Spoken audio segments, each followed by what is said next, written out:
안녕하세요. 오늘도 부동산 뉴스 핵심만 빠르게 짚어드립니다. 2026년 2월 24일 화요일입니다. 오늘 하루 꼭 알아야 할 부동산 뉴스, 지금 바로 시작합니다. 뉴스 1. 다주택자 기존 대출도 LTV 0% 적용 검토, 오늘 금융위 3차 대책회의. 오늘 오전 금융위원회가 KB국민신한 하나우리엔 H농협 등 5대 은행과 신협, 새마을금고 같은 상호금융권을 전부 소집했습니다. 다주택자 대출 연장 관행을 손보기 위한 3차 점검 회의입니다. 지난 13일 1차, 19일 2차에 이어 오늘이 세 번째입니다.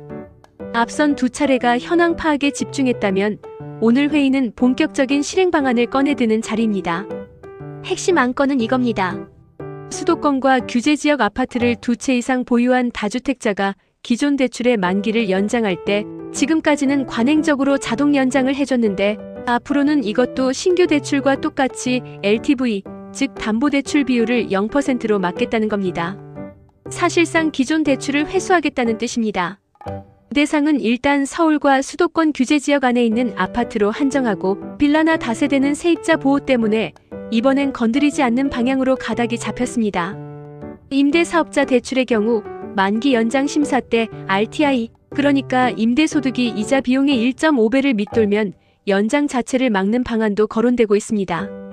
금융당국 고위 관계자는 임차인 보호에 특별한 문제가 없다면 다주택자 만기 연장은 원칙적으로 불허하는 방향이라고 밝혔습니다.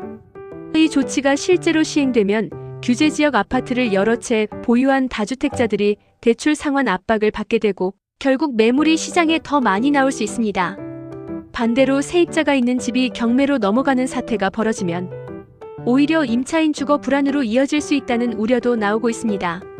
오늘 회의 결과가 어떻게 나오느냐에 따라 이번 주 부동산 시장 분위기가 크게 달라질 수 있습니다.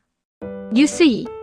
집값 상승 기대 3년 7개월 만에 최대폭 하락 한국은행 소비자 동향 조사. 한국은행이 오늘 발표한 2026년 2월 소비자 동향 조사 결과입니다. 2월 주택 가격 전망 지수가 108로 나왔습니다. 한 달 전보다 16포인트나 떨어진 수치입니다. 이 정도 낙폭은 2022년 7월, 그러니까 금리가 급격히 오르면서 집값이 본격적으로 꺾이던 시점 이후로 가장 큰 폭입니다. 3년 7개월 만에 최대 하락입니다. 이 지수는 1년 뒤 집값이 어떻게 될 것 같냐는 소비자들의 전망을 수치로 나타낸 겁니다. 100을 넘으면 집값이 오를 것이라고 생각하는 사람이 더 많다는 의미인데 이번 달은 108로 여전히 100을 웃돌지만 지난달 124에서 단 한 달 만에 16포인트나 빠진 것은 상당히 이례적입니다. 원인은 복합적입니다. 다주택자 양도소득세 중과 유예가 오는 5월 9일 종료된다는 정부 발표가 나왔고 1월 29일 대책 이후 계속된 규제 압박이 소비자들의 심리에 직접 영향을 미쳤다는 분석입니다. 다만 한국은행은 소비자 심리가 실제 거래 시장에 얼마나 오래, 어느 정도 영향을 미칠지는 더 지켜봐야 한다고 신중한 입장을 내놨습니다. 심리지표는 시장의 선행지표입니다. 소비자들이 집값이 오를 거라는 기대를 접을 때 매수를 미루는 행동이 현실에서 나타납니다. 지금은 규제와 심리가 동시에 아래를 향하고 있는 상황입니다. 뉴스 3. 양도세 중과 유예 종료 후 서울 전월세 물건 한 달새 16% 감소. 이재명 대통령이 지난 1월 23일 다주택자 양도세 중과 유예를 예정대로 종료하겠다고 공식 발표한 이후 서울 아파트 전월세 시장이 어떻게 변했는지 보여주는 수치가 오늘 나왔습니다. 부동산 빅데이터 플랫폼 아실에 따르면 그 이후 한 달 동안 서울 아파트 전월세 매물이 42,780사건에서 35,900사건으로 16.1% 줄었습니다. 반면 같은 기간 매매 매물은 56,219건에서 66,810사건으로 18.8% 늘었습니다. 흐름이 선명합니다.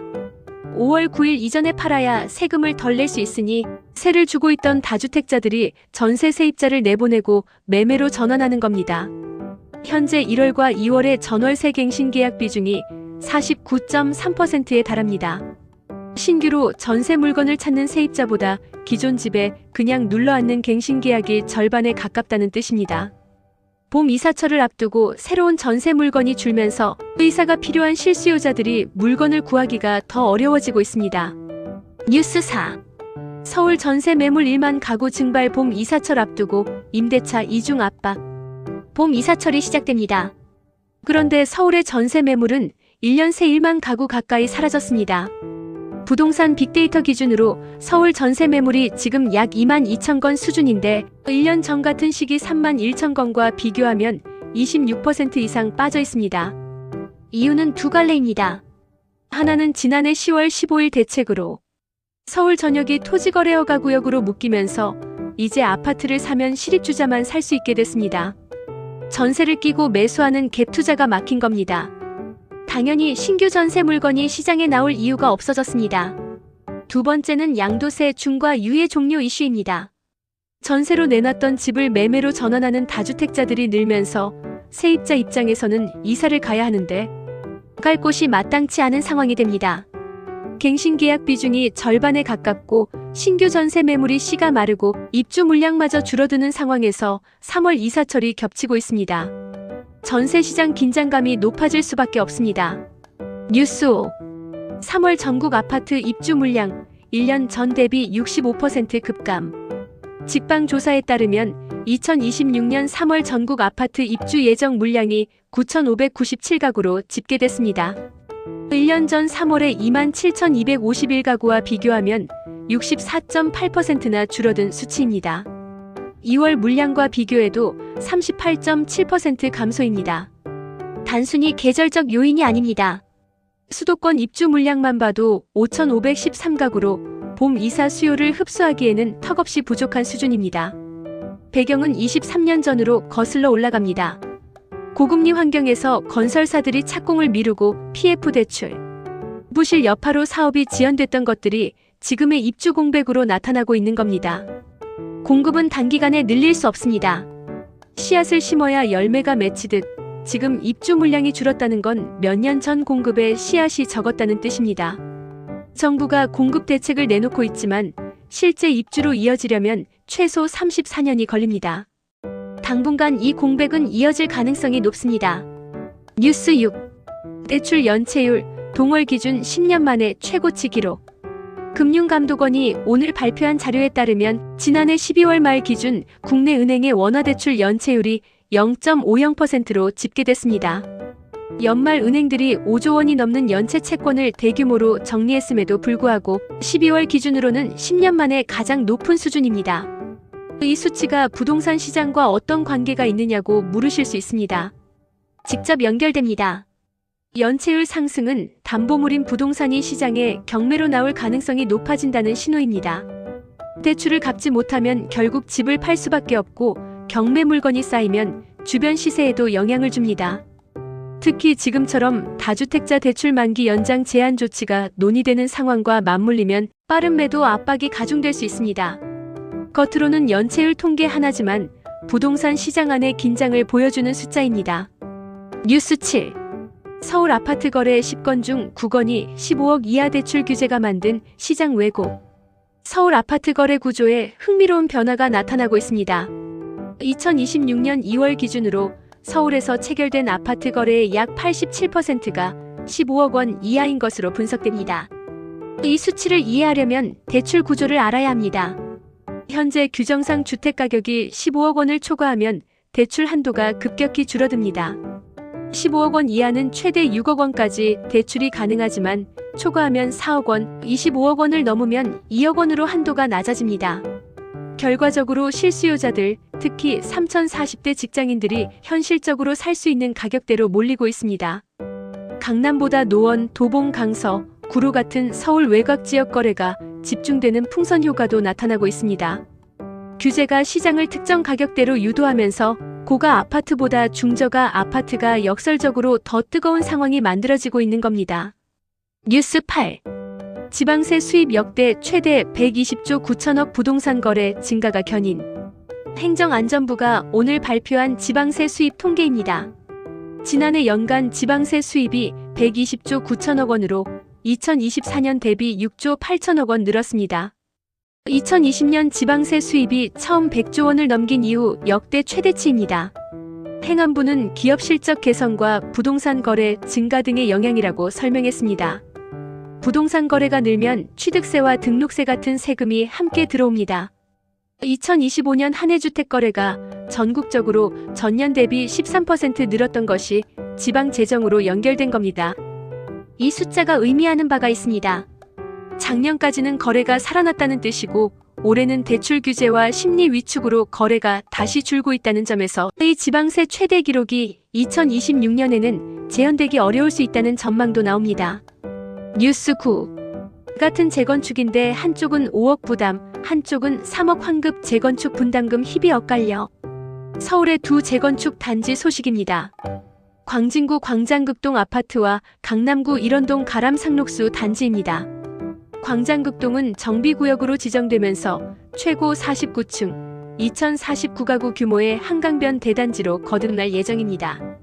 역세권 특례가 적용되면서 용적률이 기존 202%에서 333%로 올라갑니다. 그런데 전용 84제곱미터 기준으로 조합원이 추가로 내야 하는 분담금이 5억 4,300만 원으로 추산됐습니다. 반면 일원동 가람 상록수는 용적률이 109%에서 250%로 2배 이상 늘어납니다. 이 단지는 오히려 조합원에게 전용 84제곱미터 기준 3억 5천만에서 3억 6천만 원을 돌려줄 것으로 예상됩니다.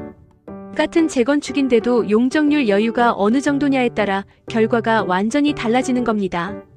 재건축 투자를 고려하는 분들이 분담금에 주목해야 하는 이유가 여기 있습니다. 단지가 크다고 층수가 높다고 무조건 좋은 게 아닙니다. 초기 용적률이 얼마나 낮았느냐, 그리고 어떤 특례를 받을 수 있느냐가 최종 수익을 결정합니다. 뉴스 10. 주담대 잔액 2개월 연속 감소, 전세자금 대출도 5개월 연속 줄어. 은행권 대출 잔액 데이터입니다. 1월 기준으로 주택담보대출 잔액이 전월 대비 6천억 원 줄었고 전세자금 대출도 5개월 연속 감소세를 이어가고 있습니다. 대출 잔액이 줄었다는 건 새로 빌리는 돈보다 갚는 돈이 더 많다는 의미입니다. 시장에 유입되는 매수 자금이 그만큼 줄고 있다는 신호이기도 합니다. 매수하고 싶어도 대출이 막히면 살 수가 없습니다. 거래량이 줄고 거래가 안 되면 가격도 움직이기 어렵습니다. 이 데이터는 지금 시장이 자금 여력 자체가 조여드는 구간에 있다는 것을 보여줍니다. 다만 주담대 금리가 신규 취급 기준 약 4.23% 수준에서 상승세를 이어가고 있어 당장 금리 부담이 낮아질 여지도 크지 않습니다. 실수요자 입장에서는 자금 계획을 더욱 보수적으로 세워야 할 시점입니다. 오늘 2월 24일 부동산 시장을 한 문장으로 정리합니다. 정부의 규제는 거세지고 심리는 꺾이고 전세 공급은 줄고 매수 자금줄은 막히고 있다. 시장은 지금 힘겨루기 중이다. 매도자는 세금 데드라인 때문에 서두르고 매수자는 더 떨어질 것을 기대하며 기다립니다. 이 힘겨루기의 결과는 봄 이사철이 지난 뒤 윤곽이 잡힐 겁니다. 여기까지 오늘 부동산 핵심 뉴스였습니다. 감사합니다.